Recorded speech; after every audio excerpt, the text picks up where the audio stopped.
Hi friends, welcome to my cooking channel. ಇವತ್ತು ನಾನು ರಾಗಿ ದೋಸೆ ಮತ್ತು ಕಡಲೆಬೇಳೆ ಚಟ್ನಿ ಮಾಡ್ತಾ ಇದ್ದೀನಿ. ಹೇಗೆ ಮಾಡೋದು ನೋಡೋಣ ಬನ್ನಿ. ಒಂದು ಬಟ್ಟಲಿಗೆ 1.5 ಕಪ್ ಅಷ್ಟು ರಾಗಿ ಹಸಿಟ್ಟು, 4 ಚಮಚ ಮೀಡಿಯಂ ರವೆ, ರುಚಿಗೆ ತಕ್ಕಷ್ಟು ಉಪ್ಪು ಹಾಕಿ ಮಿಕ್ಸ್ ಮಾಡಬೇಕು.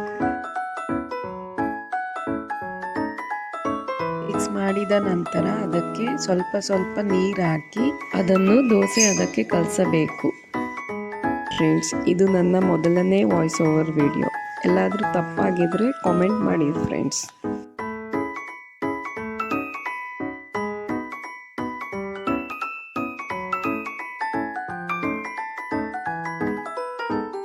ಐದು ನಿಮಿಷ ಆದ ನಂತರ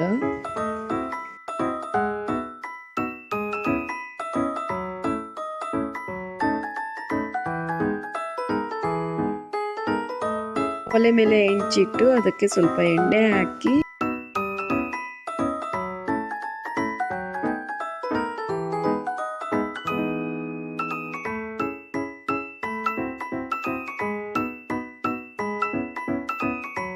ಎಣ್ಣೆ ಹಾಕಿದ ನಂತರ ಅದಕ್ಕೆ ದೋಸೆ ಹಿಟ್ಟನ್ನು ಹಾಕಿ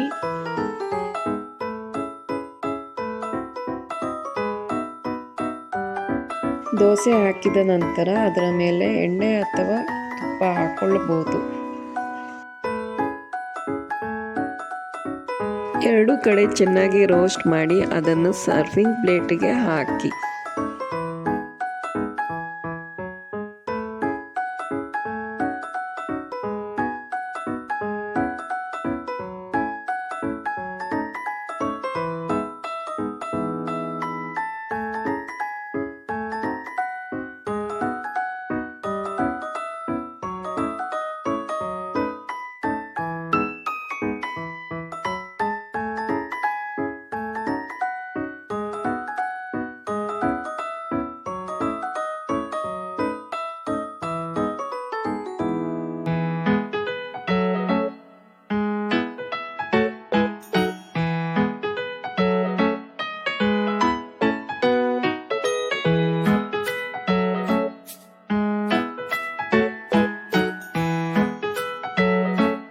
ಇವಾಗ ಕಡಲೆಬೇಳೆ ಚಟ್ನಿ ಹೇಗೆ ಮಾಡೋದು ನೋಡೋಣ ಬನ್ನಿ. ಒಂದು ಬಾಂಡಲಿಯಲ್ಲಿ 1 ಬಟ್ಲು ಕಡಲೆಬೇಳೆ ಹಾಕಿ ಅದನ್ನು ಚೆನ್ನಾಗಿ ಹುರಿದು ಆನಂತರ ಅದಕ್ಕೆ 3 ಒಣಮೆಣಸಿನಕಾಯಿ ಮತ್ತು 1 ಚಮಚ ಜೀರಿಗೆ, ಆನಂತರ 4 ರಿಂದ 5 ಬೆಳ್ಳುಳ್ಳಿ ಹಾಕಿದ ನಂತರ ಅದನ್ನು ಚೆನ್ನಾಗಿ